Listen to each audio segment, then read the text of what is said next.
Lepo pozdravljeni, spoštovani gledalci. Kaj porečete na izjavo: življenje tako hitro mine, da se ga izplača izkoristiti za Boga?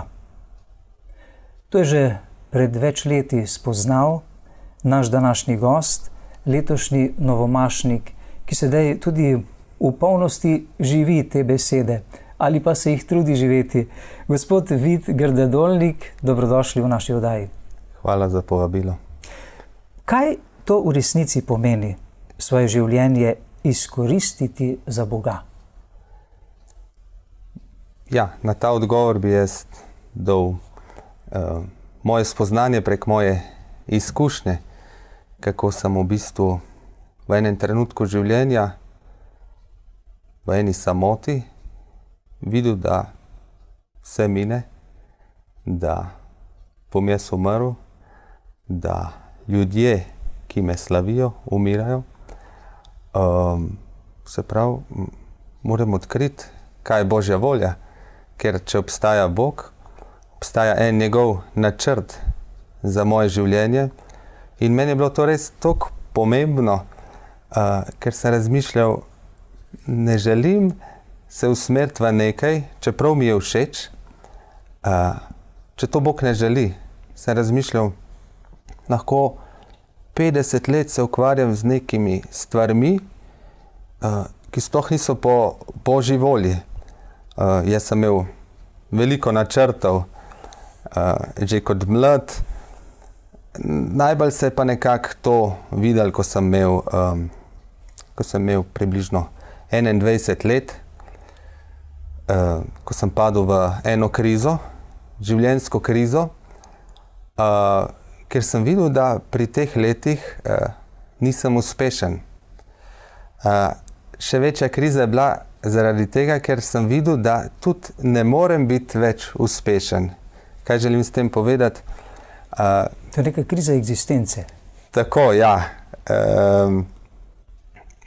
Jaz sem bil dolg časa vključen v cerkev, pel sem v zboru, igral sem klarinet, moj oče me je učil klarineta, on je tudi profesor klarineta, se pravi, on je glasbenik, tako da smo tudi otroci bili vključeni v glasbo. Sem igral v orkestru, pel v zboru, ampak pri teh letih sem jaz videl, da nekdo, ki se ukvarja recimo s klarinetom, je pri teh letih lahko že v bistvu si služi kruh. Je že lahko na akademiji, pri koncu akademije, že lahko nastopa, ima že lahko neko pot do neke kariere, da bo nekaj v tem svetu. Jaz sem videl, da sem veliko časa preživel za bolj kot hobi, da se zapolne čas. Tako sem takrat gledal. Se rekel, toliko časa sem porabil za petje, ne bom niti operni pevec, za inštrument. Se mi pa zmer zdelo, da imam nek talent za šport. Meni je bil šport všeč. Rad sem imel vedno nogomet, košarko. Veliko časa sem preživel tudi na rolki, se pravi skateboard. Tudi. Tako da več kot 5 let vsak dan sem treniral te trike in to. Ali pa tudi borilne veščine, judo in tako. Ampak sem videl, da pri teh letih, se pravi, nisem uspel v glasbi, nisem imel toliko talenta, kot bi jaz hotel. To me je tudi večkrat bolel, ker želiš iti po nekih stopinjah, kot je šel recimo tvoj oče in tako. Z druge strani sem pa videl, da pri teh letih, pa tudi, če bi se ukvarjal z nekim športom, bi tudi že mogel biti nekako na neki profesionalni poti. Pri teh letih si že na pol profesionalc, če si treniraš borilno veščino, v judu imaš lahko že črni pas, recimo, ali pa so že leta, kjer začneš pri 5 in pri teh letih si ti že zgrajen športnik. In sem rekel, tudi to mi je že šlo, se pravi, tudi če se zdaj začnem ukvarjati, nikoli ne bom prvi na stopnički. Jaz ne vem, toliko sem hrepenel po tem nekem uspehu. Se pravi, če sem se želel z nečem ukvarjati, moram biti prvi. Tako da me je potem tudi kar minilo, da bi se zdaj ukvarjal z nekim športom samo za hobi, ker mi je všeč. Sem rekel, nikoli ne bom prvi, jaz pa želim biti prvi na stopničkah, želim trenirati resno, vse, na vse ali nič. Takrat se prav spomnim, sem imel to razmišljanje. Potrebno je trpeti, delati, se odrekati za trenutek uspeha. Ne? Se prav spomnim, to je bilo, se pravi, v temu sem videl smisel življenja, ne? Tudi na vseh področjih, ali pa to glasba, ali se pravi, da trpiš, da to življenje pot ni toliko pomembna do tega, je odrekanje, ne, samemu sebi in tako, potem pa ta trenutek, evo, tle si pa prvi in to nekako za vse za nazaj ti da srečo. Tako sem razmišljal, ne. Tako da sem takrat potem tudi v teh letih sem upisal tudi potem študij industrijskega oblikovanja. Najprej sem šel na strojno fakulteto. Strojništvo me nikoli ni zanimalo. Da prideš na likovno oblikovanje je en test, prej, izpit. Rekli ste, da vas nikoli ni zanimalo. Zakaj ste potem šli na strojništvo? Ker nisem bil sprejet na likovno akademijo, ker je, se pravi, sprejemni test je. In moraš že v bistvu nekako znati risati, razmišljati, analizirati v teh nalogah. Jaz sem prišel čistko. Nisem bil nič uveden v to, tako da nisem bil sprejet in sem se vpisal potem na strojni faks. Je bilo, čistko iskreno, je bilo težko za mene. Sam sem bil tako izgubljen, ne vem, logika, matematika, fizika, ne vem. Pa tudi stroj in to me nikoli ni zanimalo, tako da se res, ta leto je bilo res tako težko, mučno. No, potem sem pa naslednje leto še enkrat probal ta sprejemni izpit in sem bil sprejet, se še zdaj spomnim, ko sem odprl kuverto, kako sem bil vesel. Sem šel, se malo oddaljil od domačih, ker me je bilo strah, če ne bi bil sprejet, pa potem je to, ko sem bil pa tako tam v naravi, nekaj šel sem odprl in sem bil presrečen, da sem sprejet v to, kar si želim. To je Akademija za likovno umetnost in oblikovanje. Tako, smer industrijsko oblikovanje. Kar pomeni vsak izdelek oblikovan, ki gre v industrijo. Se pravi, bo večkrat narejen. Se pravi, verjetno križ je bolj unikaten, ne? Se naredi jih par ali pa tako. Kozarec je recimo pa industrijsko oblikovanje, ker narediš oblikovanje in potem gre tudi to. Se tega naredi veliko in to je ta. In tu ste vi videli eno možnost, da uspete? Tu sem jaz videl eno možnost, da uspem. Če bom imel eno dobro idejo, ne?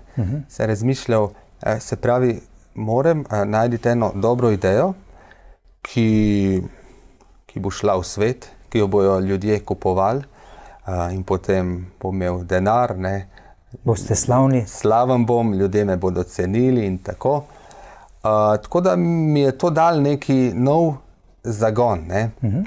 Ampak zanimivo je to, da sem bil še vedno v tej borbi. Jaz se prav spomnim, zjutraj sem se zbudil, se rekel, moram risati, moram razmišljati, moram imeti ideje, moram, ne? In potem bi jaz to risal, razmišljal in bi mi prišla ena misel, na vsake tok, kaj pa če to Bog ne želi. In to me je pol tako, vse mi je padalo v vodo, ker meni je bilo to všeč, ampak zmer ta misel, če moram odkriti, kaj Bog želi, ker če to Bog ne želi, ta stvar nima smisla za mene. Pomeni neko razklanost v vas. Ja, zjutraj bi se zbudil z dobro voljo in pol bi recimo risal in tako. In te misli in potem, kaj da jaz sam s sabo, a ne bom športnik, ker potem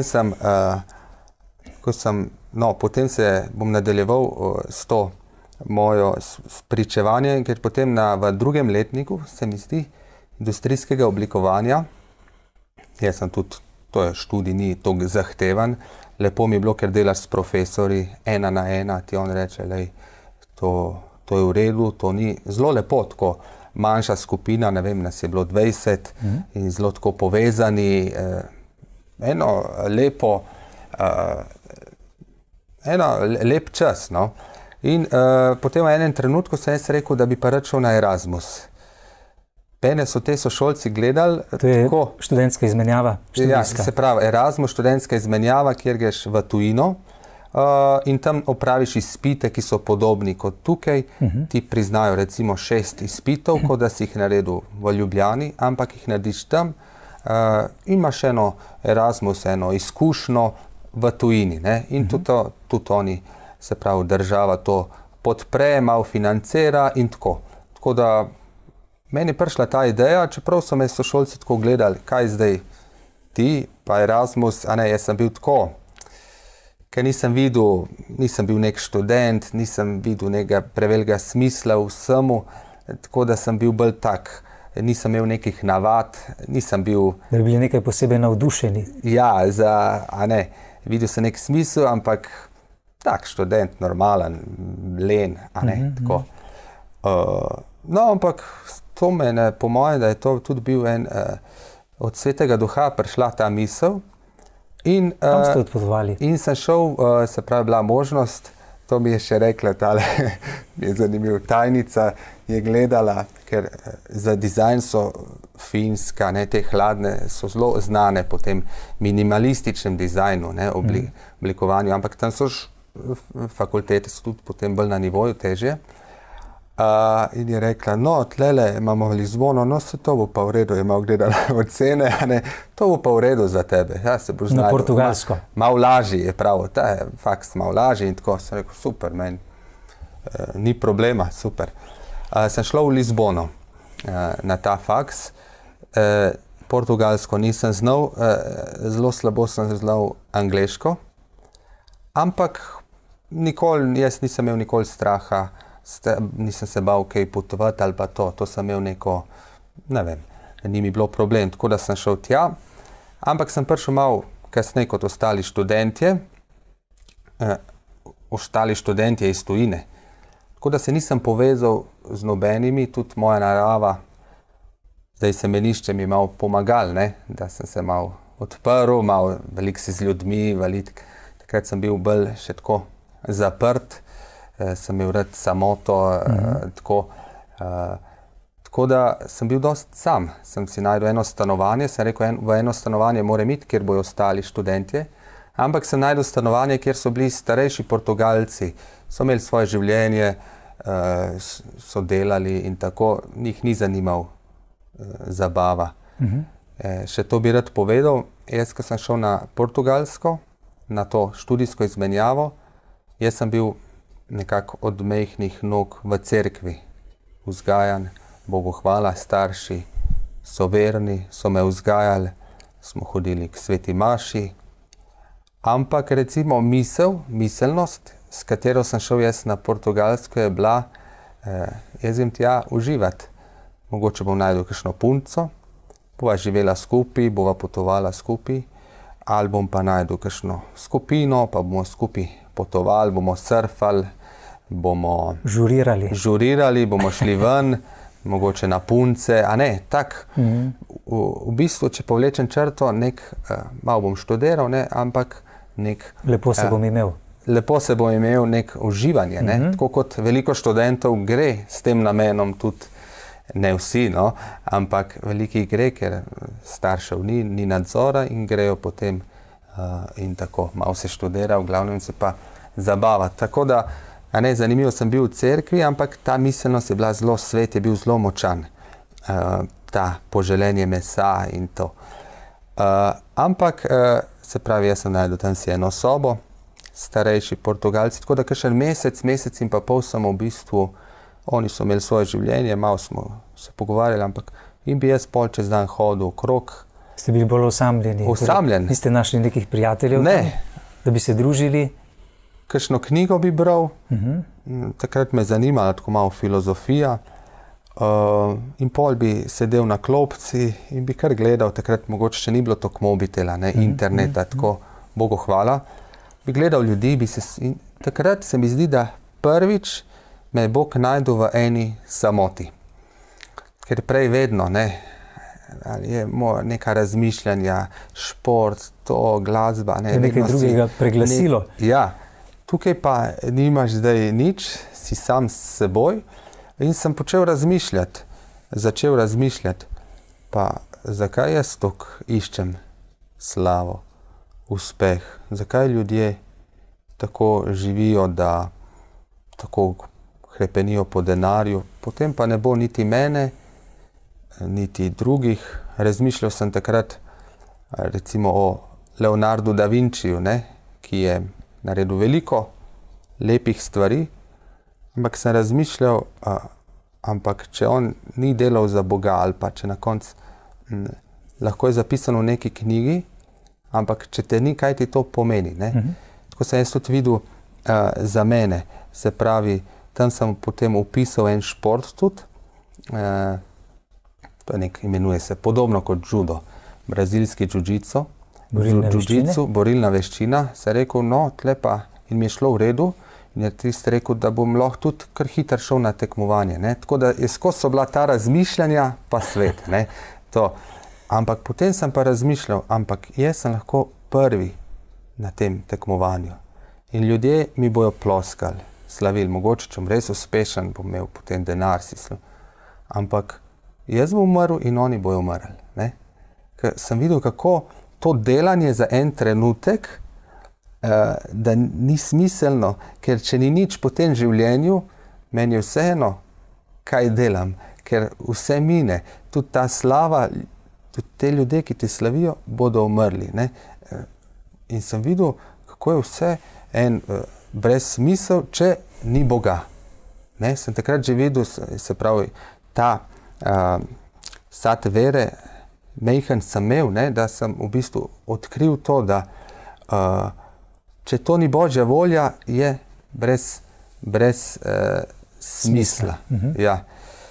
Tako da sem potem sem najdel čez čas neke prijatelje, pa smo enega, en Italijan je bil, no, pa so pol, vse je dosti, da imaš enega, pa sem malo potvala, malo tako, potem sem zaključil in potem, a ne vidim, kako me je Bog vodil, kako je potem sem se vrnil v Slovenijo po 4 mesecih, tam sem zaključil potem te izpite, imel to izkušnjo, krize, kjer sem se spraševal v smislu življenja, in sem prišel lih v času, ko je bil žled v Logatcu.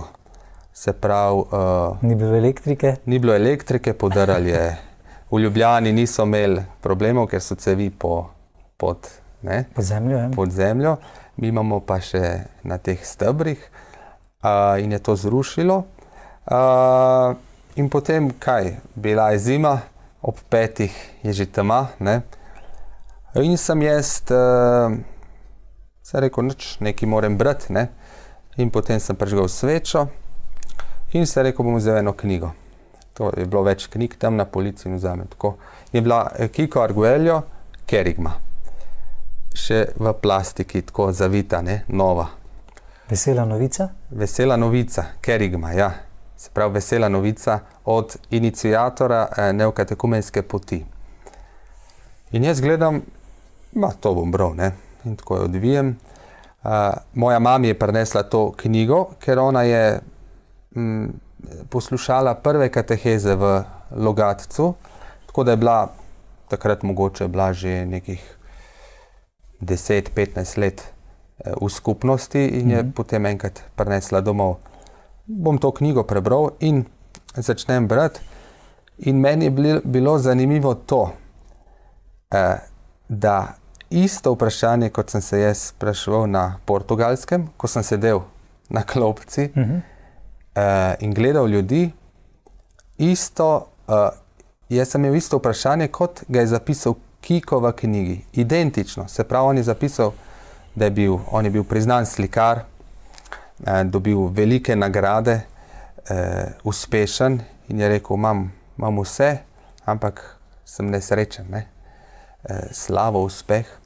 In potem je zapisal to besedo, ki je mene nagovorila, ki sem si jo jaz tudi postavljal, zakaj ljudje samo živijo in se ne sprašujejo, ali Bog je ali ni. Ker za njega je bilo to vprašanje življenja in smrti. Ne? Je v bistvu bil tako daleč, da on si je celo želel vzeti življenje. Jaz nisem bil tako daleč, ampak sem videl tudi da jaz mogoče sem gledal ta neuspeh, želja za uspehom. Z druge strani pa sem prebral o enem človeku, ki je pa že bil uspešen in brez Boga je rekel, da življenje je brezsmiselno. Potem sem knjigo prebral do konca, kako je on potem v enem trenutku šel na kolena in rekel, Bog, tukaj sem, če si, daj mi en znak. In je rekel, da je imel, da je vedel, težko pravi, da opiše, ampak da je vedel, da Bog je jokati. In se tudi potem vidi, ne, ko je šel živeti z ubogimi, se pravi, je spremenil, zapustil ta svet, karijere in šel živeti v barake zadnjimi. In mene je to me je nagovorilo, ne, sem videl en božji prst, a ne, v tej knjigi, da mi Bog želi pomagati. In potem mogoče čez par mesecev so bile pa v moji, se pravi v naši župniji, Dolnje Logaški, je pa župnik, se pravi organiziral kateheze in poklical me je pa povabil na kateheze pa naš kaplan iz Poljske, Rafał. Kadzierski. Ja, tako smo mu že čestitali za to v naši oddaji, ko je bil gost. A on je že bil gost? Ja. Aha. No, in jaz čistko iskreno nisem takrat vedel točno, neki pravijo, neokatekumenska skupnost, drugi tako, da sem bil tudi jaz malo skeptičen, ampak iz neke kulture, ker sem mu rekel, da bom prišel, me potem to nekako preganjalo, ker vedno sem želel izpaditi dober, ne, pred drugimi. Kdaj, evo, vidim, da se tudi Bog poslužil s tem mojim, ne, s to mojo afektivnostjo, ali kako bi rekel. In sem potem prišel, ne na vse kateheze, ampak sem prišel in mene je nagovarjali, kateheze so različne, ne, jih je več. Najbolj to o tem smislu življenja. Sej oni oznanijo tudi veselo novico, da me ima Bog rad, da me ljubi takšnega, kot sem. In meni je bilo tudi to lepo, ampak najbolj pa ker je prav kateheza, zakaj živiš, kakšen je smisel tvojega življenja. Ne? Mene je to zelo nagovarjalo, da res obstaja Bog in da moram odkriti, kaj je Božja volja za moje življenje. To mi je bilo res najbolj pomembno. In nekako sem vedel, da če bom v Božji volji, bom srečen. Mogoče sam še to mi zdaj pade na pamet, tudi ko sem bil mlajši, sem večkrat prebral dnevnik svete Faustine Kovalske. Imeli smo jo doma in tudi že v mladostniških letih bi odprl in me je zelo nagovarjal, kako se ona pogovarja z Jezusom. In Jezus njej govori, potrebujem človeka za duše, potrebujem neko žrtvo za duše, nekoga, ne. In to je mene toliko nagovarjal, ne, tako da Jezus meni govori, ne. Tako da sem, tudi v tistem času sem mogoče razmišljal že v duhovniškem poklicu, ampak me najbolj privlačalo to v skladu z mojo naravo, bolj zaprto, imel sem rad samoto, tako da sem razmišljal tudi po tej krizi oziroma odkrivanju smisla življenja in pa odkrivanju Božje volje, mogoče da bi šel v en zaprt samostan. Sem gledal že na internetu, recimo kartuzijance, kako imajo red, mi je bilo všeč, pa po noč se zbudijo, pa post in to. To me je privlačalo, ker sem v enem trenutku razmišljal, pa če jaz želim biti v Božji volji, se pravi, če grem v en zaprt samostan, bom lahko največ dal Bogu. Se pravi, bom veliko pustil, veliko bom molil, odrekel se bom družini, a ne, tako, to je. Ampak sem potem se prepustil nekako, to je bila mogoče moja vizija Božje volje, kako bi jaz največ dal Bogu.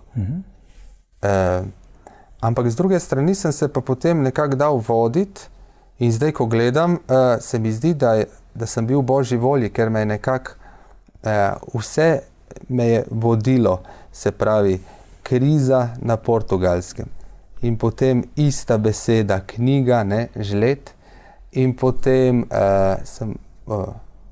sem poslušal kateheze, na koncu sem rekel amen, sem vstopil v Logaško skupnost in potem čez približno 1 leto se je pa pojavila ta možnost, da grem na eno izkušnjo v semenišče, kjer sem govoril malo, da razmišljam o mojem poklicu, o kaj Bog želi od mene in so rekli, mogoče bi bilo lepo, če greš na eno izkušnjo v semenišče in boš videl. Torej v neokatehumenske skupnosti? Tako, ja, se pravi, v semenišče, v neokatehumenski skupnosti sem odkrival, potem smo pa povabili, imamo eno srečanje v Italiji in je bilo zanimivo, tam pridejo, se pravi, kandidati in potem je tam Kiko jih pošlje, ker naša semenišča so mednarodna, ne? Tako da mi imamo tudi iz Amerike, iz Kolumbije in tako, imamo v našem semenišču v Puli. In na tem srečanju sem videl, to je velika dvorana, veliko kandidatov, ampak jaz sem bil v eni veliki krizi, ker 1 leto sem bil na poti in nikoli nisem želel v bistvu postati duhovnik. To mi je bilo, duhovnik se mi je zdel, da je preveč dobro pozicioniran, tako, ne vem, tako sem imel v glavi. Zanj poskrbljeno? Ja, da je preveč zanj poskrbljeno, da... Ne rabi skrbeti za to življenje? Ja, v smislu, da jaz sem bolj iskal nekaj siromašnega.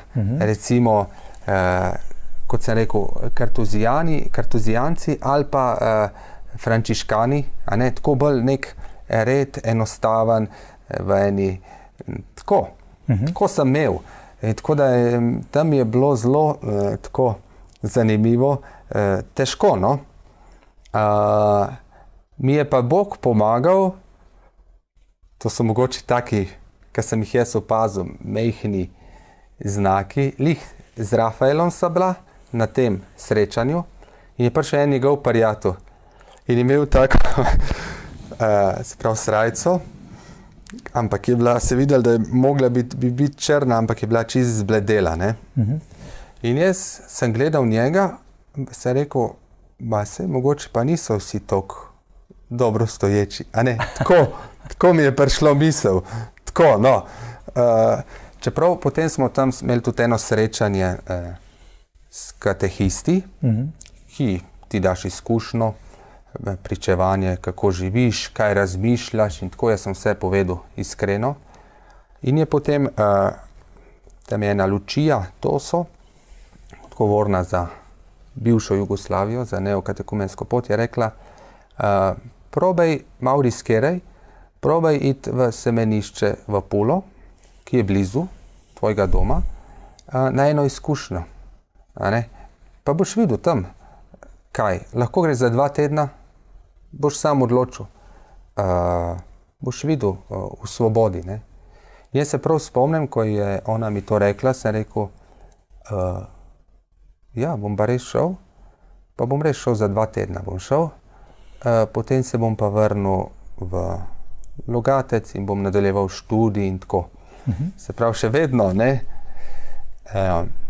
In moram pa reči, da ko sem prišel pa v semenišče, so pa, ker so bile, nisem več razmišljal niti o karieri, niti o športu, niti o dizajnu, niti o glasbi, ker tam sem bil Ste začutili, da nekako pašete tja v to sredino? Zjutraj bi se zbudil in sem imel občutek, da sem v Božji volji, ne? Da prej bi se zbudil in najbolj me je to, kar delam, Bog želi, a ne? Najbolj me je to ubijalo, ker pol nisem vedel, kaj sploh ne delam, a ne?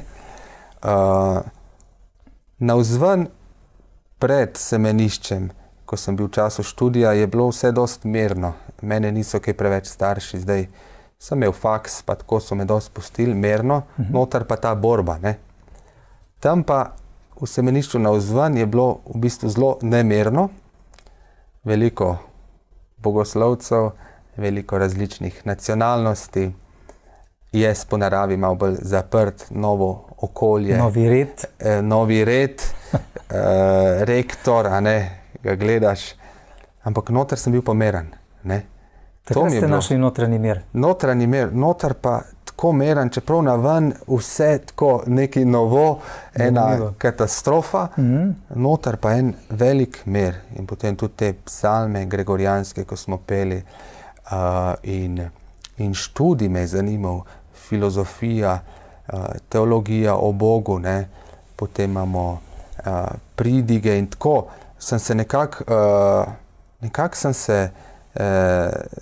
sem se najdel, ja. Potem je to, v bistvu, vsa ta leta je minilo takole, no. Je ta notranji mir res za človeka znamenje, da je v Božji volji, da sicer, če ne živi v skladu z Božjo voljo, če živi v grehu, če živi oddaljen od tega, kar si Bog želi zanj, verjetno ne uživa notranjega miru, ne? Ja, jaz sem dolg časa iskal, kaj Bog želi. Jaz ne želim reči, da so oblikovanje, šport in glasba slabe stvari, ne? Verjamem, da je za nekoga Božja volja, da je mogoče oblikovalec, s tem približa, naredi na koncu koncev lažje življenje ljudem, ne? Ima ta poklic, ne? In je čist miren. Jaz osebno sem ga najdel samo potem, ko sem sicer res malo riskiral, da zapustim. Iskreno rečeno, jaz nisem mogel veliko stvari zapustiti, ne. Nisem imel zdaj niti neke redne službe. Bolj svoje ideje sem zapustil, mogoče teži nekomu, ki ima že 15 let neko dobro službo ali pa kakorkoli, no.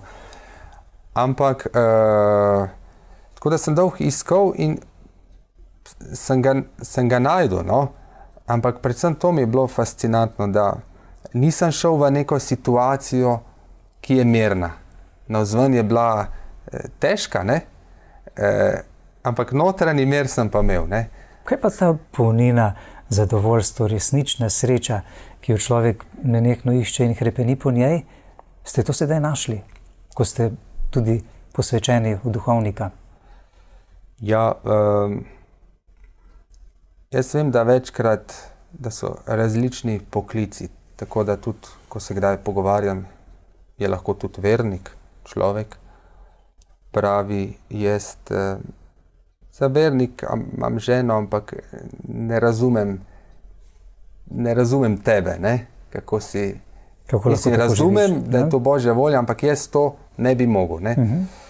Meni je pa me spremljala večkrat ta, da tudi, če imam jaz ženo, ona bo potrebovala iskati oseben odnos s Kristusom in pa jaz. In pa z druge strani se mi je zdelo, kot da želim se dati cel Bogu. Sej, to je drugačen poklic, ampak v smislu, tudi ko je žena, pač moraš skrbeti, tudi tukaj skrbiš za ljudi, seveda, ampak ta oseben odnos, ne, kot nek, kako bi rekel, kot nek odnos oseben z Bogom je bil toliko pomemben, kot da mi res žena mi ne bi mogla dati vse. To sem odkril, ne. kot da drugi ljudje v bistvu ti ne morejo dati vse, samo Bog ti lahko izpolni dušo. To mi je bilo vedno tako. To je zelo veliko spoznanje, ne? Privlačno. Zato sem si tudi dal za citat iz preroka Izaije, kakor se ženin veseli neveste. Ja, tako se tvoj Bog tebe veseli. Ne? Sej ni to samo za duhovnika, ne? Sej vsak človek išče osebni odnos, v bistvu potrebuje osebni odnos s Kristusom. Pak meni jih to, da je Bog v enem trenutku pogledal na mene in ko sem bral molu, ko se je pojavljala, na vsake toliko časa se pojavi v psalmu, mi je bilo vedno tako lepo ta odnos z Bogom. Težko to opišem, ampak vidim v tem en smisel in pa lepoto, da je Bog res oseba, a ne, da ni nekje daleč, da nas je zapustil in res v odkrivanju te lepote, tega odnosa z Bogom sem videl res eno bogastvo, tako da tudi zdaj kot duhovnik počasi odkrivam, ne, kaj je to, ampak sem. Vaša formacija za duhovniški poklic od vstopa v semenišče takrat, kot ste dejali, pa do duhovniškega posvečanja 9 let. Ja. To se mi zdi zelo veliko. Ali ste v teh letih še prišli kaj v dvome, ste na pravi poti ali ste mirno nadaljevali iz leta v leto do letos? Zanimivo, da v prvem letniku sem imel borbo. Bom čistko iskreno povedal. Meni po enem letu študija mi je bilo všeč v semenišču. Se pravi, in študij in nekako neka želja, da bi tudi jaz bi rad bil duhovnik, meni je lepo. Ampak se mi pa večkrat pojavljala beseda Svetega pisma, ker mi enkrat tedensko beremo Sveto pismo, pol vzporedna mesta gledamo in potem kot skrutacija se imenuje. Večkrat se mi je pojavljala beseda, ne boj se vzeti Marijo za svojo ženo. In jaz sem gledal, ok, dobro, enkrat. Drugič, tudi nekje pri večkrat. Potem sem bil, rekel, hočem reči, da vidim danes, da sem imel drugač res dober namen vršiti Božjo voljo. Jaz sem rekel, se pravi, meni je tukaj v redu, ampak to izgleda moja volja. Se pravi, ne boj se vzeti Marijo za svojo ženo, pa ena punca, ki smo bili skupaj, sva bila skupaj pred semeniščem, nikoli nisva bila par, ampak je pa mene nikoli ni zdaj preveč privlačila, kot prijatelja sva bila lahko, kot prijateljsko. In potem je meni prišlo na misel, se pravi, Bog želi, da se vrnem njej, sej ni vse toliko v tej kemiji in tako, bo lahko živela spodobno, krščansko. Se pravi, je to Božja volja, ne? Sem tako jaz si predstavljal, se pravi, Božja volja je. To je bilo v prvem letniku. Ja, se pravi, pač Bog želi, da malo trpim, da malo, da se vrnem, čeprav ni vse tako, kot bi jaz želel, ni punca mojih želja, ampak to je Božja volja. In Bogu hvala, da obstaja cerkev, obstajajo formatorji v semenišču, ne? In jaz sem šel potem se pogovarjati z mojim predstojnikom, ne? Takrat je bil Italijan, Pier Giorgio De Angelis. In je on rekel, glej, vid, to je beseda, ampak najprej poglejmo dejstva. Ne? Se pravi ti, kako si živel prej, ne? Pa kako zdaj. Kako se najprej čistko, kako se počuti. Sem rekel, ja, prej sem bil čist nemeren, zdaj sem meren. Ne? Kako gre v smislu, da ti Bog daje kakšne milosti. Sem rekel, ja, prej sem bil sužen igric, sužen različnih interneta, različnih. S prijatelji ste zahajali tudi v diskoteke, ne? Tako, ja. Se pravi, jaz sem bil prej sužen tudi, pa so te potem igraš igrice, sem bil odvisen od igric, potem si sužen teh vsebin za odrasle, si, vse ta, in nikakor ne moreš ven iz tega, en začaran krog, vedno znova padci, življenje, potem sem se zapiral in eno trpljenje, ne, ker nisem videl smisla, nisem videl. In ta boj, torej ste vi še v sebi bili v prvem letniku formacije? Ne, me je vprašal, sem rekel, tle mi pa Bog da eno svobodo, en čist pogled, eno novo življenje. Pri njih. Ja, se pravi v tem celem prvem letniku, sem rekel, pa sem bil tudi doma, Bog mi je pomagal, mi je dal milosti. Rekel, potem pa ne boj se vzeti cerkev za svojo ženo, ne? Kot mati Marija. In zanimivo je bilo, da malo si skeptičen, ne, zdaj pač. Ali to res to pomeni? On je rektor, ti da pomaga, verjameš, da v ljubezni, ampak ti nekako se ti zdi, da mora na to napeljati, ne. In je bilo zanimivo, da sem šel spat, to se ne zmišljujem, to je mogoče bila meni slabemu, pomoč od Boga. Sem šel spat in jaz sem imel v semenišču radio budilko. En katoliški radio, seveda, v semenišču smo hrvaški. In mi se zbujamo ob 6 v semenišču in se je prižgal radio in ta ženska, ena gospa, je brala evangelij od dneva, ker ga vsakič v bistvu bere, ampak težko verjeti, ampak pričujem, ne lažem.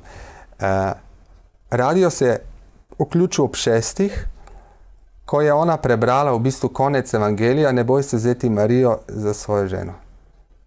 Ne, in potem sem rekel, dobro, še ena v smislu potrditev, ampak pol sem imel še 8 let, za odkrivanje. Ampak lahko vam rečem, da potem nisem imel več težav s tem, ker jaz v bistvu nekako sem celo čutil, da bi rad to, ampak sem mislil drugače. Zato želim poudariti, koliko je pomembno v tej dobri veri, lahko človek tudi gre, saj Bog potem obrne na dobro v smislu, ni da smo zdaj pa prekrižani in konc je z nami.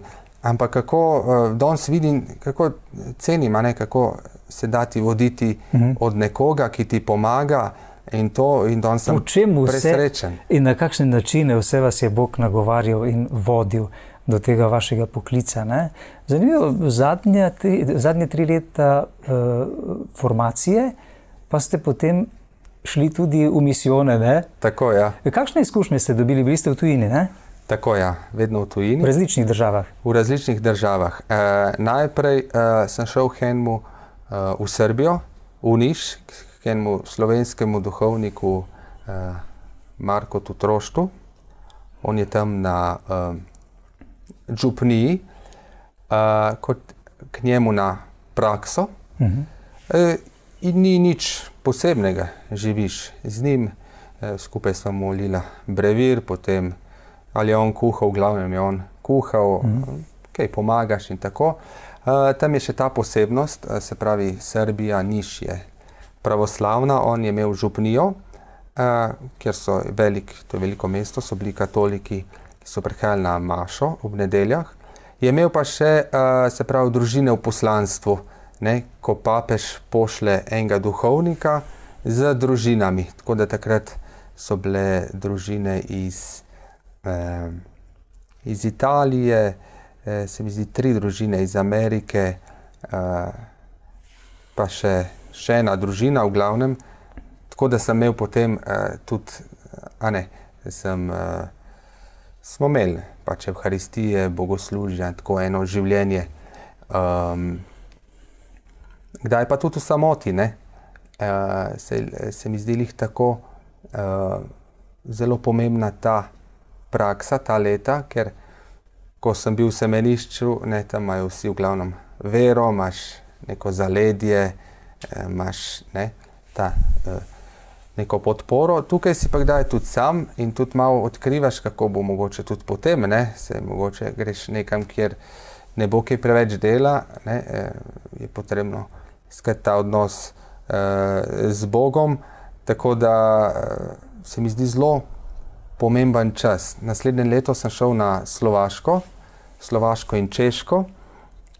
Sem bil pa tam v eni ekipi odgovornih za neokatekumensko pot na Slovaškem in Češkem.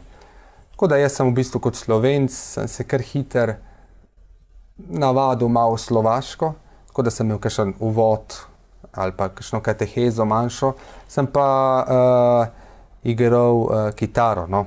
Pesmi sem poslušal, ne, tako da sem hiter se naučil kitaro, tako da eno leto sem bil tam, potem pa 3. leto pa še v Črni Gori, v Nikšiću, podobna zadeva kot v Srbiji, v Nišu, so isto družine v poslanstvu, poslane z enim duhovnikom, poslane en Italijan, Mateo, poslane od papeža, tam je pa še manj katolikov bilo, tako da je v bistvu res, smo začeli na novo, je bilo mogoče pa še več nekak časa in nekaj mogoče tudi samote, borbe, ampak vidim to kot zelo dragocen čas, no.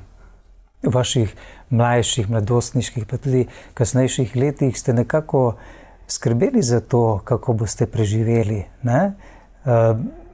Ali ste dobili tudi kakšne izkušnje, kako v resnici Bog gleda na svoje, kako skrbi za nas, da njegove besede držijo, ne? Ne skrbite za to življenje, kaj boste jedli in pili, tako, ampak iščite najprej moje kraljestvo, ne?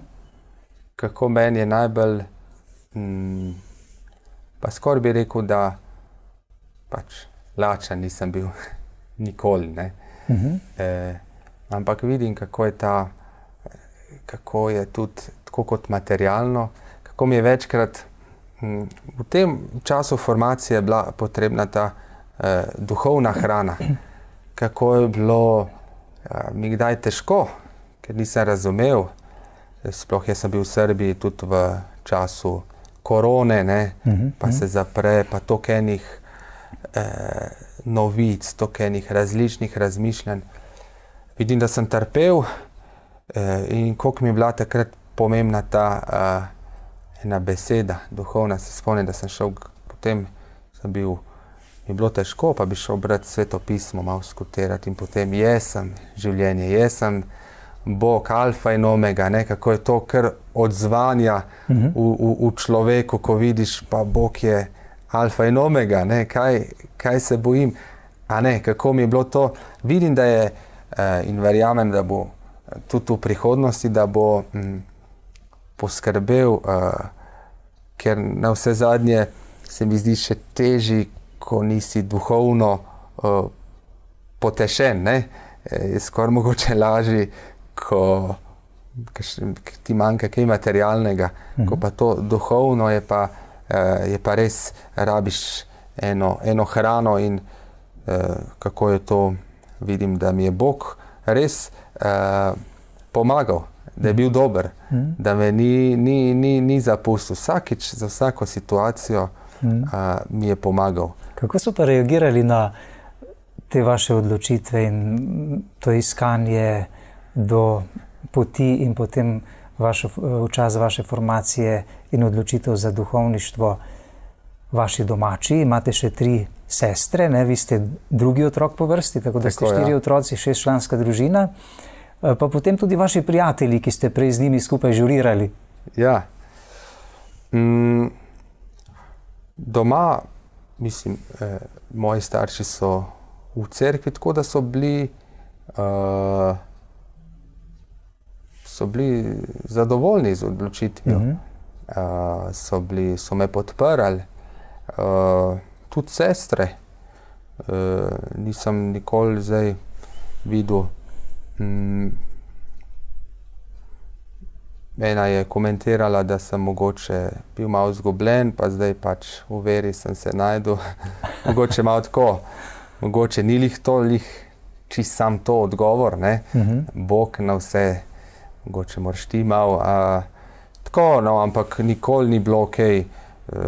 Vedno so me podpirali v tem smislu doma, tudi potem na Novi maši so pripravili en film, tudi sestre, starši so se zelo angažirali. Kaj pa prijatelji?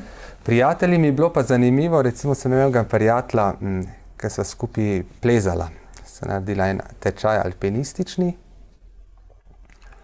in že pred tem jaz sem mu rekel, ko sem iz Portugalske prišel in tako sem rekel, glej, mi da lahko plezava in to, greva na vrhove, ampak kaj ima, samo porabljava čas, moramo pa odkriti, kaj je po tem življenju, ne?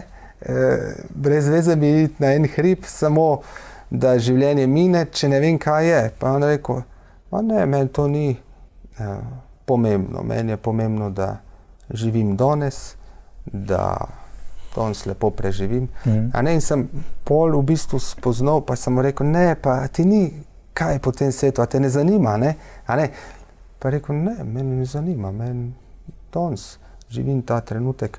Sem videl, da je to tudi ena milost, da ne razmišlja pač vsak tako, da razmišljajo tudi ljudje tudi drugače, kratkoročno. Tako da sem pa vedno ostal v stikih, no, s prijatelji, tako, čistko sproščeno in tako, vedno se najdemo in to vejo, kje sem, zakaj sem se odločil. In je zanimivo, ta prijatelj mi je bilo zanimivo, je rekel, lej, meni je to zadost, kar sem ti rekel, da tako živim. Vidim pa, da tebi ni, pač, da razmišljaš še. Meni je to čuden, mislim, spoštujem, ampak meni je zadost, Tako da kdaj so bile potem debate in to, ampak... So prišli na praznovanje Nove maše? Ja, so prišli, mi smo večkrat, tudi imam še ostale prijatelje, no, ki smo bili že od mladih let skupaj, tako da so tudi pomagali in tako, no. Nimam veliko prijateljev, ampak malo jih imam, no, ampak smo Dvakrat povezani. Ste praznovali Novo mašo, ne? Najprej, menda je pri vas taki običaj, da tam, kjer opravljate diakonsko službo najprej, torej vi v Poreško-Pulski škofiji, tam ste imeli prvo Novo mašo, ne? Ja, se pravi, posvečen sem bil v petek na presveto srce Jezusovo in potem pa sem imel Novo mašo v nedeljo, ja, v stolnici Pulski. Mi drugače potem, čez en teden sem imel v Logatcu, ampak imamo običaj, da gremo tudi tja, kjer smo bili vsaj nekaj časa, kjer kot ena hvaležnost Bogu, ljudem, tako da sem šel v tem času potem tudi v Srbijo, na Slovaško, tudi imeti Novo mašo. Ponovitve. Sem bil v Italiji, v Rimu, celo dol na jugu, ker so bili naši bogoslovci, tja grejo se učiti italijanščino, še z njimi, s skupnostmi tam, sem imel Novo mašo. V glavnem so to nove maše skupnostmi, ne, ki so bile. Katera je bila od teh novih maš v Puli ali pa tukaj pri vas doma, v domači župniji v Logatcu, katera je bila za vas bolj pomembna? Ja, seveda v domačem kraju. Domačem, ker v stolnici sem bil kot diakon eno leto. To si bolj čez vikend na nedeljski maši se vidiš, ne, tako da v enem letu mislim, na vez se povežeš in tako spoznaš ljudi, ampak na Novi maši v Logatcu pa seveda ne, poznaš ljudi, toliko let si bil v župniji vključen, tako da... Veliko slovesnost ste imeli, kolikor sem zasledil. Mi je pa bilo nekaj zelo zanimivega, kar se je zgodilo na vašem praznovanju prve Nove maše, še v stolnici v Puli, ne? Kjer ste imeli tudi gesto poljubljanja maziljenih novomašnikovih rok. Tako, ja. Ljudje v vrsto, verniki in vam poljubljajo roke. To je nekaj za naše razmere precej neobičajnega. Ja, jaz sem tudi pač kot novomašnik nov v tem. Na Hrvaškem je to, kar se pravi najprej župnik, ne, ki je tam, on objasni, kaj je to, ne, da ni zdaj, da se to, ampak da so to Kristusove roke in da je to v bistvu star tudi običaj in da tisti, ki želi, v svobodi lahko poljubi. Se mi zdi, da na Poljskem tudi to delajo, v Sloveniji pa ni ta običaj. Mislim, meni je vseeno, če tako organizirajo. Je pa večkrat, recimo, ko sem bil na Slovaškem, imel Evharistijo, je tudi, imajo tudi zelo ta običaj na Slovaškem, tako da so prišli isto v vrsti in potem. Tako da mi je tudi lepo, no. Ne vem. Vi ste eden od letošnjih 7 slovenskih novomašnikov, 3 tistih, ki boste ostali v tujini. Tako. Ne? Vi boste delovali torej v Poreško-Pulski škofiji še naprej in ker ste pa v neokatehumenski skupnosti in poti, kaj to pomeni? Boste tam ostali ali boste poslani kam v misijone, kot greste pri vas, ne? Se pravi, naše semenišče je škofijsko, misijsko, misionarsko. Misijonsko, ja. Misijonsko semenišče. Se pravi, da mi smo formirani, da gremo v misijone, v evangelizacijo. Ampak mi smo pod našim škofom, tako da, recimo, imamo ljudi, ki so iz Venezuele, župniki, že 30 let ni šel potem nikoli, služi v Istri, ne, recimo. Tako da je to vedno v dogovoru s škofom, potrebe in potem, če škof vidi, da je dobro, da gre en duhovnik, da se daruje v evangelizaciji, potem pusti, ne. Drugače pa delujemo v Istri. Smo pa prvotno prav, da gremo v misijone in to tudi škof, se pravi, ve in do zdaj je kar podpiral, ne. To je v bistvu tudi v naši nekako, kako bi rekel, naravi formacije, ne. Mi smo usmerjeni.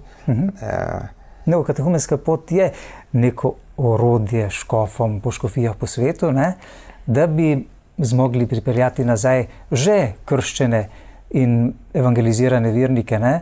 Tako, ja. Kako ste sedaj delovali po COVID krizi, ko je veliko vernikov zapustilo cerkev zaradi zapiranja cerkva v tistem času? Ste imeli več dela? Ja, ne vem. Težko je reči, verjetno, ne? Težko je reči, jaz sem bil v bistvu,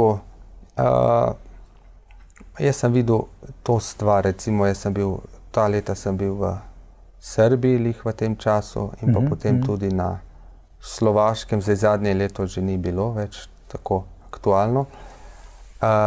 Sem videl to delo, videl sem, da je, recimo, tudi v skupnosti, da so se organizirali, pa je bila potem, ti vidiš, da tudi zdaj slabo je, ja, ni svete maše, ampak človek je vzel svetopismo, ne. Veš, je imel eno orodje ali pa molitev. Veliko ljudi pa sveta maša je vrhunec, ne. ampak veliko ljudi je škoda, ker nima neko, se ne znajde samo. Ne? Jaz sem jih to videl, ne? To vrednost, kako v eni skupnosti je pa kar nekako se hiter organizira, ne? Hiter se najde rešitev, ne? Ni da se razpusti, ne? Ampak... Še zadnje vprašanje, gospod Grdadolnik, kako sedaj vi kot duhovnik, kot Kristusov namestnik, alter Kristus, pravimo drugi Kristus, v njegovi službi, v njegovi vlogi, ne, doživljate to, kar se dogaja pri oltarju? Bog je vendar vsemogočen, stvarnik nebes in zemlje in vsega, kar je ustvarjenega, ki vam je poslušen vsak dan sedaj, na vaše besede prihaja na oltar. Vidim, da počasi odkrivam čistko en primer, ki me je nagovoril. Jaz sem bil zdaj v Medžugorju in potem sem šel tudi, sem videl, tam mi je rekel, veliko je bilo Hrvatov, ne, jaz znam hrvaško, če bom šel spovedovati. In potem sem res šel spovedovati in sem v bistvu, je bilo veliko vernikov, kaj čakali. Po mojem, da v celem vikendu nekateri niso prišli niti na vrsto. No, skratka. In po nekem času sem jaz tako vprašal sam sebe, ampak se v bistvu res Bog deluje preko mene, se res pomagam ljudem. A ne, ko sem v bistvu, sem mislil, da bo malo težji, ne, v smislu težji, ker formacija, veliko stvari slišiš, tudi kako pomagati ljudem v nekih, no, ko so v grehu, pa jih opogumiš, pa ne vem, različni. Tudi nas tako formirajo, ne, mi ni bilo toliko težko, ampak z druge strani sem pa videl, pa v bistvu res je to vredno. V smislu, da v bistvu res Bog deluje prek mene, to je res čudovito. Tako me je prešinilo, ne, v bistvu res sem pomagal dušam zdaj, a ne, nekako zelo skromni ste ostali v svoji duhovniški drži na začetku vaše poti. Res vam iz srca čestitamo za to vašo odločitev, že tako korenito iskanje smisla tega življenja in vsega. Ljudje pravzaprav v tem svetu smo izgubljeni, smo nekako globoko vpeti v duha tega sveta. Ne? In to je nenehna borba. Dan za dnem se moramo boriti. Vi ste na nek način vsaj malo izstopili, morda imate takšen občutek ali... Ja, imam občutek, ja, da sem malo... Na bolj varnem. Ja, upam, da po Božji milosti, da bomo res da bomo vsi, no, do konca življenja vztrajali na tej poti, ne, poti vere. Iskreno želimo, da bi tako bilo, ker ste nam prinesli seboj tudi svoj novomašni križ, ki je nekaj posebnega. Kje ste ga dali izdelati? Je bil posebej za to priložnost? Ali? Ne, to je v bistvu novomašni križ, to je nekako, nimam zdaj točnih informacij, ampak se mi zdi, da je to, se pravi, križ neokatekumenske poti. Ne? In v bistvu predstavlja kot, odzadaj tudi Marija, ne, Devica Marija, predstavlja kot slavni križ, ne, ker mi kristjani verujemo, zato je tudi zlat, a ne, slavni križ, verjamemo, da jih na tem križu slavnem nas je v bistvu Gospod zaročil, poročil, ne, ko je križ, ko je trpljenje, ravno tam, a ne, prisoten Gospod. Zaradi tega smo poklicani ne odbiti križa, ne ga vleči za sabo, ampak ga nositi skupaj z Jezusom Kristusom, ker tam nas čaka On. Ne? Tako da je...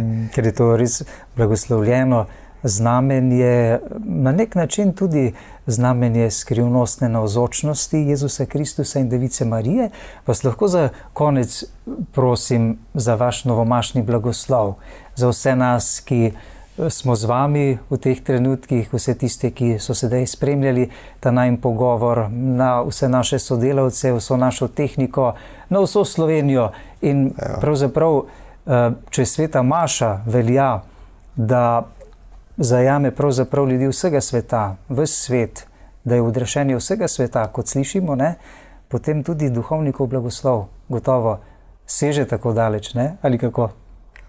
Ja, verjamemo, da ja. Prosim. Gospod z vami. In s tvojim duhom. Naj Sveti Oče blagoslovi vse vas gledalce, vse prisotne v tej hiši, vse ljudi, Slovence, vse ljudi po svetu.